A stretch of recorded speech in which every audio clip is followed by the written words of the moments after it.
नमस्ते।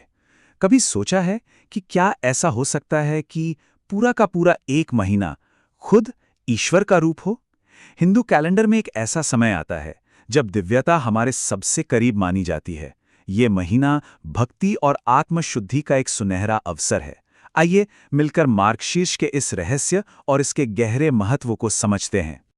अच्छा, इस महीने की जो सारी महिमा है ना, वो श्रीमद् भगवद गीता के एक छोटे से पर बहुत ही शक्तिशाली श्लोक में छिपी है। ये एक ऐसी घोषणा है जो मार्गशीर्ष को बाकी सभी महीनों से बिल्कुल अलग और असाधारण बना देती है। और यही वो चाबी है जिससे हम इसके दिव्य महत्व का ताला खोल सकते हैं। तो जब खुद भगवान श्री कृष्ण ये कहते हैं, महीनों में मैं मार्गशीर्ष हूं, तो समझिए ये कोई मामूली बात नहीं है। ये सिर्फ एक तुलना नहीं है, ये तो एक दिव्य पहचान है।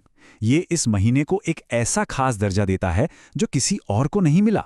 जरा सोचिए, एक पूरा महीना जो स्वयं ईश्वर की ऊर्जा और चेतना से भरा हो। तो जब स्वयं श्री कृष्ण इस महीने को अपना स्वरूप बता रहे हैं, तो इसका सीधा सा मतलब यह है कि इस दौरान आध्यात्मिक ऊर्जा अपने चरम पर होती है।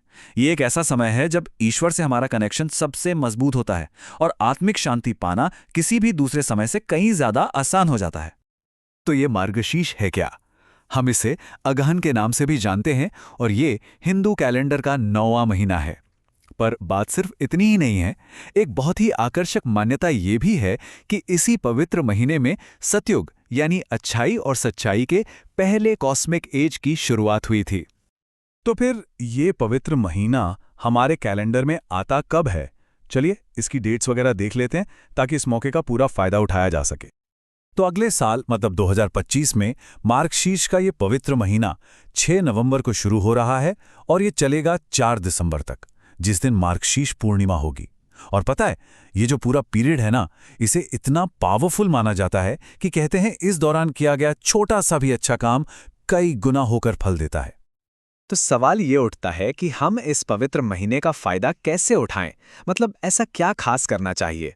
अच्छी बात यह है कि इस महीने के आध्यात्मिक अभ्यास 3 बहुत ही सरल लेकिन गहरे स्तंभों पर टिके हैं।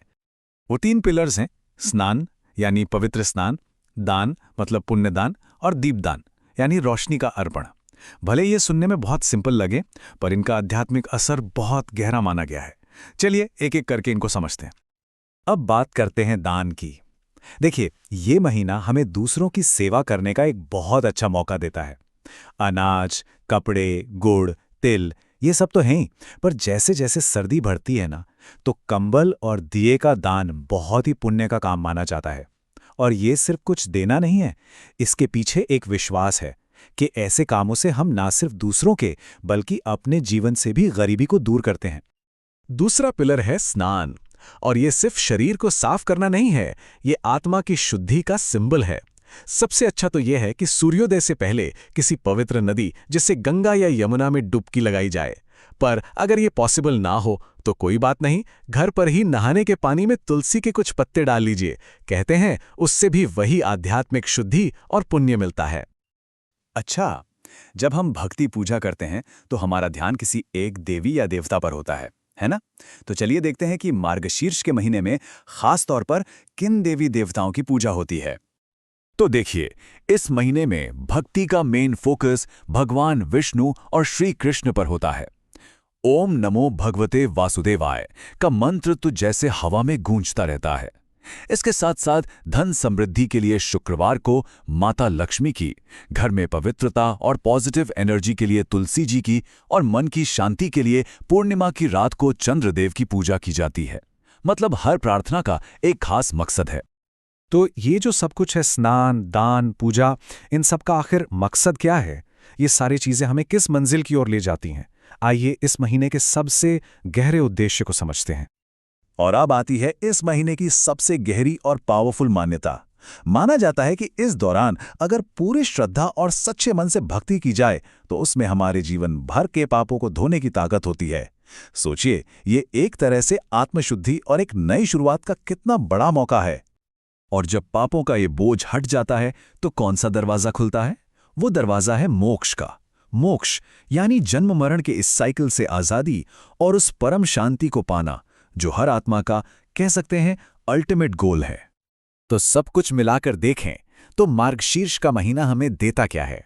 ये हमें देता है आत्मशुद्धि, एक मजबूत मन और इच्छा शक्ति, एक आध्यात्मिक जागृति और ईश्वर का आशीर्वाद। ये वो समय है जब हमारा जीवन बाहरी अंधेरे से निकलकर अंदर की रोशनी से जगमगा सकता है। और आखिर में एक सवाल जो सोचने वाला है कि पूरे साल में से एक महीना पूरी तरह से ईश्वर को, दिव्यता को डेडिकेट करने का असली मतलब क्या है? शायद ये हमें बस ये याद दिलाता है कि हमारी इस भाग दौड़ भरी जिंदगी में हमें अपनी आत्मा की तरक्की के लिए भी थोड़ा वक्त निकालना चाहिए।